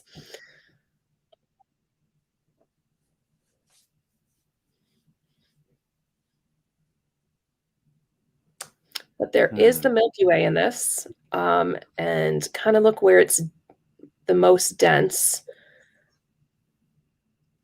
And it's kind of the most dense in this region. So that kind of gives you a clue as to what you can see. I personally think this is a really tough photo, but that's why I give it, because it's not always easy. Yeah, I'm not trying to, and you can see me, I'm trying to look at it from another angle. No, you're doing exactly. Sometimes I'm like, when I'm creating my videos, I'm like, hey, I'm doing the same thing. So it makes me laugh. All right, man, I'm having a hard time finding anything, to be honest. I feel like I have an idea of where Sagittarius is, but I don't think that's the right one. And then there's like, is that like Australia? Like, there's another hook at the bottom there, but I'm not sure which one it is. Yes, you're getting it. Corona Australia. Yes. Yeah, so Margaret here. Margaret got it. Yep, right here. That's Corona Australia. Some of it's a little, into the horizon there, but that's where Sagittarius is. This here is the moon. And how do I know that? Well, look at the reflection on the water. only the moon makes a reflection like that. And then this right here would be a planet, which makes sense because Sagittarius is a zodiacal constellation. So we know the moon, planets, and the Okay. sun passes through it. And that's something else I want to share. Like, there's a lot of misconceptions about like your zodiac sign, right? Like, can you Yeah. see your zodiac sign on the day of your birthday? And the answer is no, because the sun is in that constellation on the day of your birthday. So you're not going to see it because the sun is blocking it out. So you're most That's likely what going it to was. see it like 4 to 6 months after your birthday. And that depends on the zodiacal Interesting. constellation. Yeah. So that's kind of how your sign works. But again, I don't really go into the realm of astrology ever because that's not my field. I'm more an astronomer. So a lot of Yeah. people will Wait. call me, "Oh, you're an astrologer," and I'm like, I'm not an astrologer. I don't know the future. But I they are even connected, you know. Yeah. So yeah. But even for me, a lot of people like the stories of the old too about the constellation is usually not where I spend a whole lot of time. To me, it's all about what's observable, and that's Yes. so much knowledge there to try to learn already. That's enough. But I Mhm. do understand why people are interested in the stories and all that. But yeah, Yeah. all right. Um, What do we have here now? so this one's a hard Uh, one because this is kind of the spring sky, but there is that one like the key in this one is looking at the brightest star. So start there and see if you can point out that pattern. And what you're looking at, you definitely can see tonight. It would be more like when it first starts to get dark. So still more in the spring sky, but I'm stumped on this one as well. So if anyone at home wants to help out, I definitely can spot the brightest star. But see, that's definitely also a byproduct of a picture. Like the amount of stars behind the big stars, even in the mhm, backcountry, you never see that many stars. So yeah, so the patterns get kind of hidden. But if you can start mapping them out of those pictures, it becomes way easier. yeah. And you got to But start somewhere. And that's yeah, I'm the other not. trouble with the pictures is we're taking like something that's 3D and trying to put it on a 2D version. So it's a little warped, you know. It's not exactly what you're going to see in the sky, but you got to start somewhere. Um That's true. so so for this one, this is Lyra right here. So can you see the triangle with then the parallelogram? So it's like Lyra upside down compared to how we've saw it before. Ah, that's the problem. See, that's Yeah. always challenging for me. Yeah, okay. Do you have And it then drawn? yes, I do. So And it's so small. And it would be that small like from our field of view in the sky usually. it is pretty small. Lyra's Interesting. pretty Yeah. small, but because it has Vega, which is so bright, I think it's really easy to point out. But Hercules, like, so the way I find Hercules, because it doesn't stand out, is I know Corona Borealis, that it's kind of like a C shape. Yeah. That's easy to That one point comes out. up quite a bit. And then I find Lyra, and then I'm like, okay, I know Hercules is in between. And Hercules is really big. It takes up a lot of real estate. But I like this photo because the head of Hercules is right next to the head of Ophiuchus. So if you can kind of make that connection that both of their heads in the sky are like really close to each other, it gives you a start to try to find Ophiuchus. But for me, he's hard to find. These two are hard to find. Like it took me years, I think. But Lyra and Corona Corona Borealis, Borealis though is super easy. it is. Yeah. It's so easy. So again, it just gives you that sense of, you know, like Where to locate. orientation. Yeah, yeah. Like where Yeah. is it? Okay, there's at least two in this one. The clue is the Milky Way, and it's super Yeah, dense. I want to So say yeah. I want to say that the obvious but yeah, I think I can draw it out. Yeah, I think I can draw it out. Yeah, I have it now. I definitely have Sagittarius there. I can actually draw it. Hopefully I'm right. And is that Australia, Corona Australis again, just below it? Very good. Yep. That little, yeah. Yep. So this one's kind of unique because I showed a different variation on Sagittarius. I have seen this star pattern where it's like gigantic. But I really only see this portion when I go out and view. But Corona Australis, yeah, that one's really easy because it's kind of like a horseshoe shaped. It's not like a complete circle, and it's faint, but if you know where the teapot is, and you can find that one too. I wanted to ask Marty, did you want me to answer that other question? I have the picture I was looking for set, or would you want me to finish going through these? No, go right ahead. We can bring it back up. There you go. Okay, so I just need to share that. Yeah, and I'll bring it up for you once. Okay, I should be sharing it, and then let me present it. And L for laser. Okay, so the question was, how is the plane of the solar system oriented relative to the plane of our galaxy? So I chose this picture because first of all, there's a lot going on in this picture, but what you can see very clearly is the Milky Way galaxy, okay? But there's also some other light that's coming through, and I'm not sure if you can point it out. And I'm so glad this question was asked because this is something really special to see in the sky if you happen to have the opportunity to see it. And it's called zodiacal light. And that is like a cone of light that comes off the horizon. And what zodiacal light is, and I've got a whole video on that, so definitely go seek that out to learn more. But basically, it's the reflection of light off the dust in the plane of our solar system. So let's point everything out here. So here's the Milky Way, okay? And then here is the zodiacal light. And then you could see, of course, the planet would be within the cone of the zodiacal light. So when can you see the zodiacal light?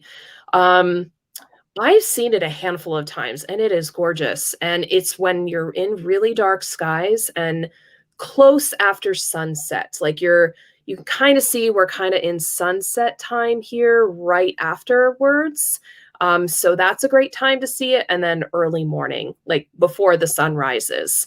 So that, I don't have a specific number for that question. That's something I'd have to research. And I don't want to say the wrong thing, but you can see, you know, this is the plane of the Milky. And the way I like to think of the Milky Way is think of like a pizza, right?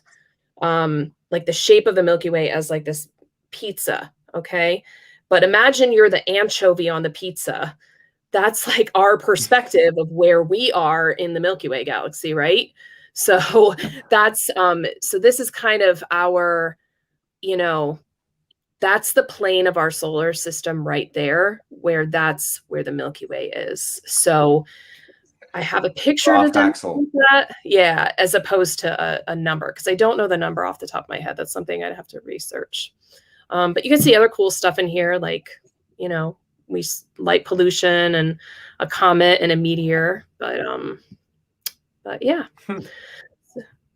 I hope I answered that question. Very interesting. So we're off axle with the Milky Way, basically. Yes.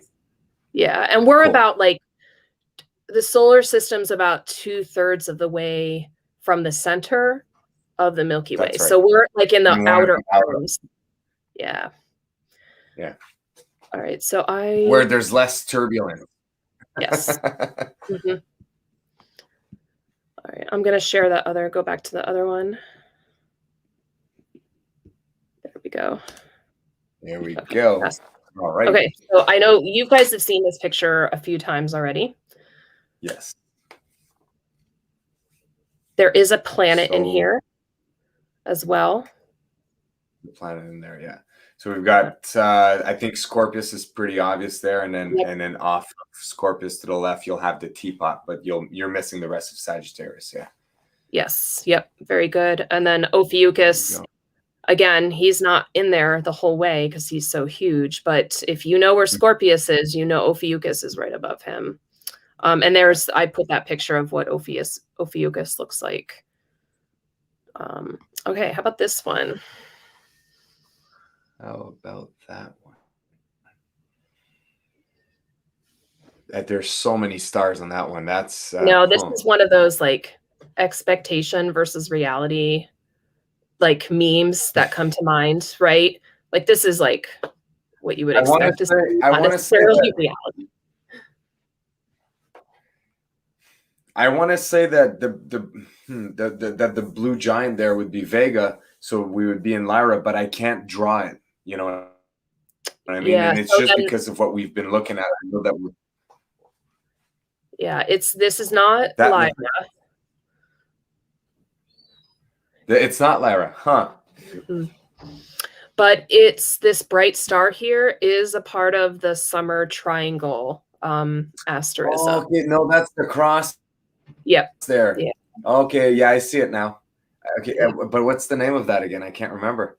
So it's just the Northern Cross. The Northern Cross, but it's inside of Cygnus, and Cygnus is a swan. Mm-hmm. And the story connection there is like Zeus often transformed himself into different creatures in Greek mythology, and a swan was one of his transformations. So it's said that this is Zeus in swan form, and you can notice it sits right in the Milky Way. So again, you may not see all of this, but it is possible.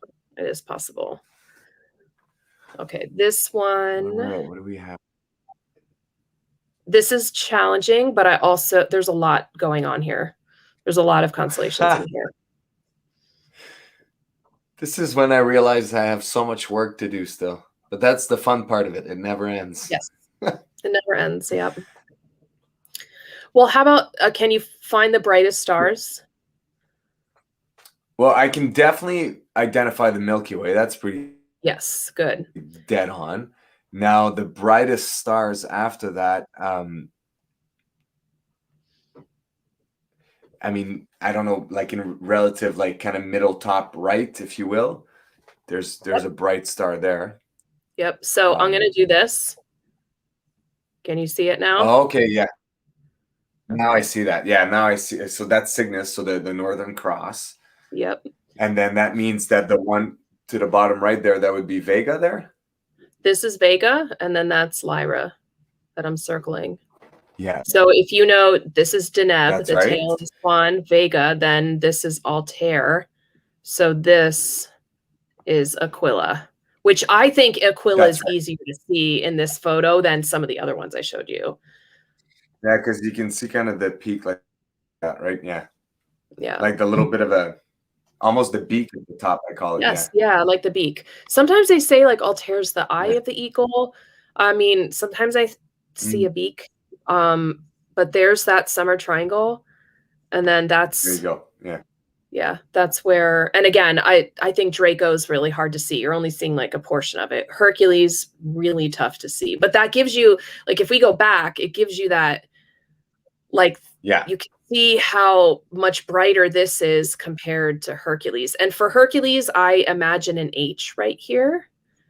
I look for the H for Hercules. That's what I always look to the body to square myself, and then he's kind of kneeling, right? Yes, yeah, he's supposed to be. Yeah, you go for the. We and have even his. Sure. Nautical Twilight. Sorry, I'm just wondering. Nautical Twilight, and then Brian wrote after bordering on astronomical twilight. I'm not sure what I think those are different times as to how far the sun is set. Yeah, I'm not familiar with nautical twilight. That's not a term I've heard of before, but maybe, yeah, if anyone else can jump in and tell us a little bit about that if they know. But that is a busy picture there for sure. The last one that you showed us. Yeah. Okay. Well, this one is showing us some similar stuff that we just saw. I was going to say, that looks like the summer triangle to me. Yeah, absolutely. You got it. So, and then, so if you can find the summer triangle, start with the brightest star And then, you know, the which will be brightest star is Vega. always Vega.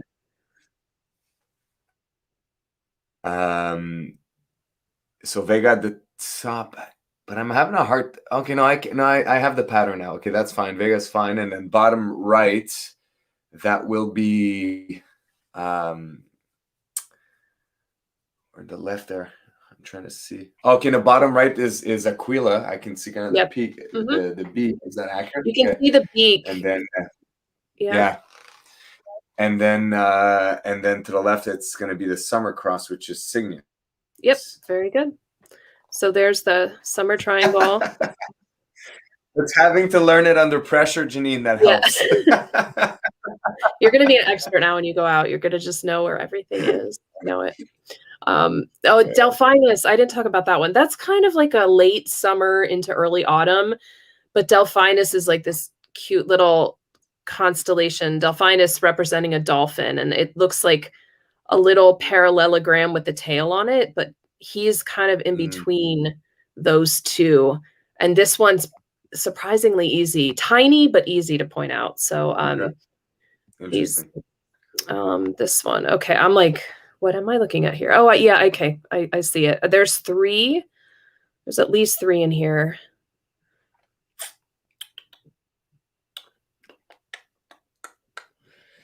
Yeah.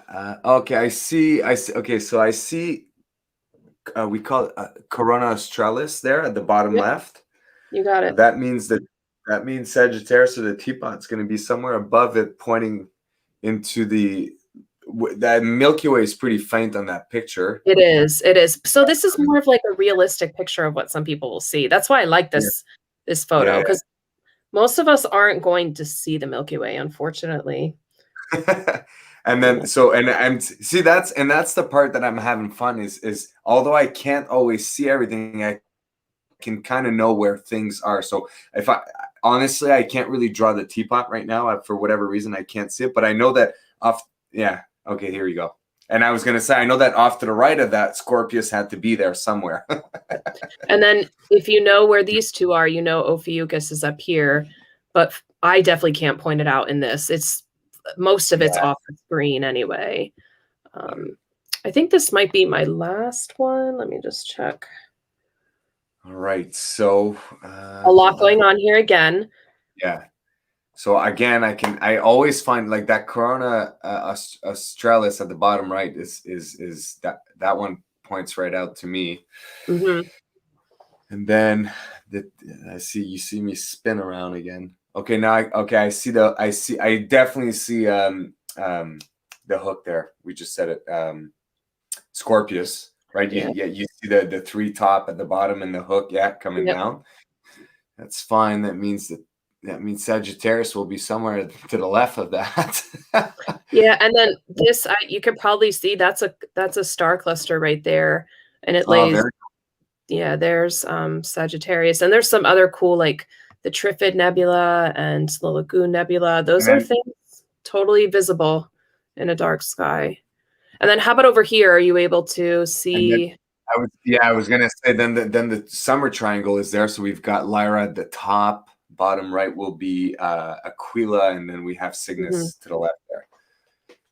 Yes, absolutely. Very good. And then I'll point all these out just to show you how many are on. And again, this is like, you're not going to see all of this at once like you are this picture. This is like a super wide view field, but that's where everything is pointed out. And then Brian said the best Milky Way was in Navajo Canyon in Lake Powell in Arizona. Funny enough, like I just got my Arizona guidebook in the mail the other day. I'm planning some adventures out there to the Grand Canyon and national parks, and Arizona's great for dark skies. So I am like, I want to visit the Lowell Observatory. So I'm glad you mentioned that, Brian, because that's a great place to go. And Brian is a colleague of mine. Him and I, we've been working together for a long time, and but Brian does some really cool adventures out in Utah and Arizona. He goes canyoneering in those places, and he's told me about the night sky deep in the desert. It's pretty insane. Cool experiences for sure.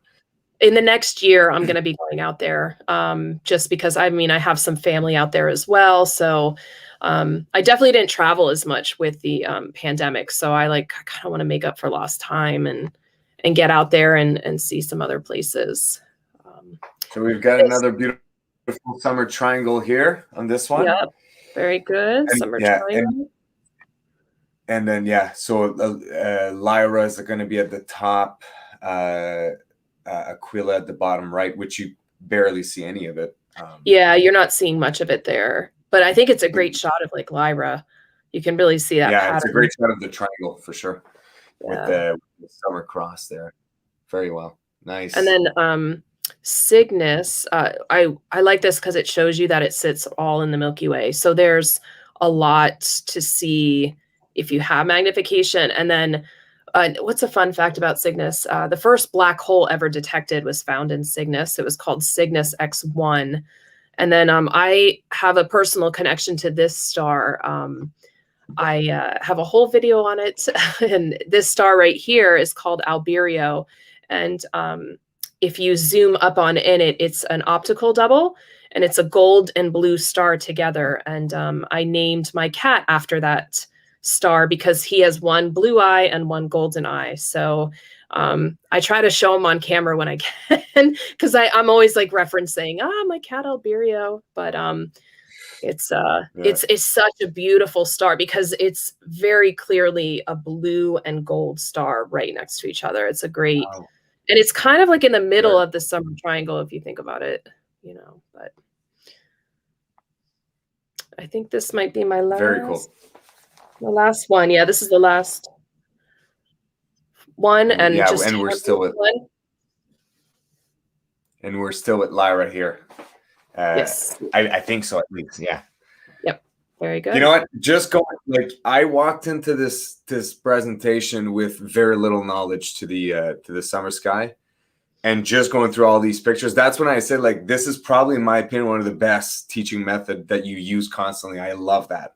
I have a really good idea of the summer triangle and Scorpius now, and where to look at them. It's in relation to each other, right? I came into that presentation. Yeah.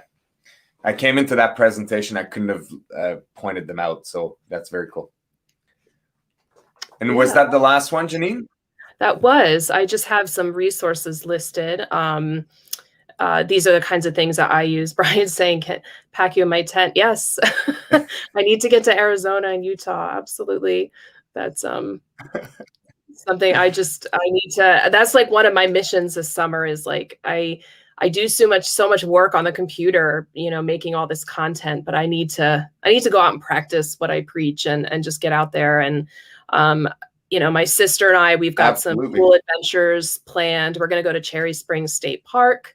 I know I'm planning, I'm trying to work out my Arizona trip. Do I go in December? So, but I just listed some resources that I like using, especially if you're kind of a beginner. InTheSky.org is a great one because it you can put your location in and then it'll change the planetarium to what the sky looks like in your area. So that's so helpful. And you can do that. Some people use Stellarium. That's another online planetarium, but I find this one to be easier for me to use. 100,000 stars. You made a video about that one, eh? Yeah, I love that. You can zoom in on all the bright stars that are in our vicinity. I never get. It's such an old Chrome extension. It's from 2012, but I don't care. I still love it. And then I literally just found this the other day. Native Sky Watchers. I love learning about indigenous knowledge about the stars. I can't get enough of it. So I'm going to be. I'm already bought the books that were on the website and all the academic papers because I can't wait to dive in and learn more about cultural knowledge. And then this one is cool because skymaps.com gives you a free map that you can download and print. And then that's nice and lightweight to take with you in the backcountry, right? So you can just fold that piece of paper up and then you have that to reference. And they put a new one up every month. So the info's out there, so it's always great. And then this is I'd like to go to the International Space Station and cruise and take their Google Earth. And I think I put links in the presentation, although, yeah, a lot of this stuff you can just Google and find. But, yeah, they can just Google it. And yeah, they can Google all that for sure. Yeah. And then this live stream will stay on the channel anyway, so people can refer to it anyways. And was that the last slide? That's the last slide. Yep. And then, of course, like you guys can, if you want to learn more, just go to learnthesky.com.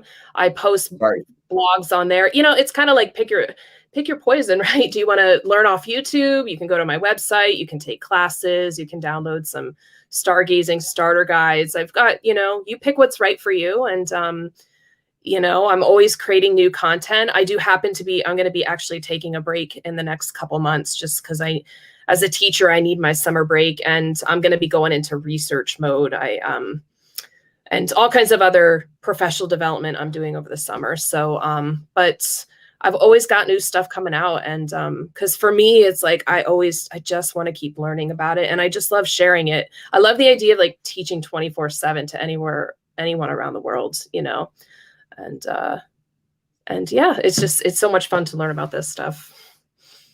That's great. Yeah, no, because make sure to follow Janine on Instagram or Facebook. She drops a lot of good knowledge there at Learn the Sky. If you have a newsletter as well on your website, and that's something that for everyone that wants to get started in stargazing, you have a great PDF document that you give basically for people to join your mailing list. That has a lot of really good information. So for anyone at home that wants to learn a bit more, wants to dive a little deeper, go to learnthesky.com, join the mailing list, and you're going to get a PDF document that is super valuable, super, super great. I really recommend it. I devoured it myself when I printed it at home. I just read the whole thing. So and obviously Janine's YouTube channel as well, Learn the Sky. Do you publish weekly, or it's pretty frequent if it's not weekly? I do publish weekly, although my next video coming out is just giving everybody an update, you know, saying, hey, I'm going to be taking a couple months off just for professional development. And, you know, I'm going to be away from a computer for a bit. I need to get out there and start stargazing again. And not that I don't all the time, but I want to go on some like adventures with my kids and explore. So I normally post weekly, but I'll just be taking a 2-month break. And then, but there's so much on my channel. I recommend like going to the playlist, and you can go to the summer constellation playlist, and you can get individual walkthroughs of each constellation. So there's a lot to uncover for sure. Yes. And if anyone at home has any more questions, you know, for exactly 2 hours, and my goal is to do 7 to 9. But if anybody at home has any questions, please make sure to drop them. We have some really nice comments from some of the watchers in there. You know, I think it's safe to say, Janine, you're doing a fantastic job at teaching all of us, and I personally have been absolutely in love with all of it. So that's you've been a huge resource for me to go out to check out all the time. So my goal is just to, you know, help others. Yeah. And stuff, so thank you. And thank you everybody for being here. Good. I'm so glad you're here this Sunday night. Yeah. And maybe we will have to do that again for the winter sky, for the crazier backpackers that go out at night in the wintertime. We could redo something like that maybe sometimes in December at the solstice again, the winter solstice or whatever. I think that would be fun. Awesome. The winter sky is gorgeous. So the winter sky is by far my favorite one, but you have to brave the cold. Yep. But it's absolutely spectacular, and I don't know why, but I feel like it's a darker sky, and I don't know if it's just, I don't know why, but I feel like it's a darker sky, or maybe the constellations are just so much more pronounced. Yes. Yeah, it's absolutely awesome. Well, thank you everybody for being here. Like I said, this live stream is going to stay on the on the channel for as long as you guys want to, so you guys can go back and review it. If you have any more questions, drop them in the comments below. If I don't have the answers, I'll ask Janine. We'll put it in there. Thank you so much for hanging out with us for 2 hours. And until next time, I will see you in the next video. Peace, everybody, and have a good one.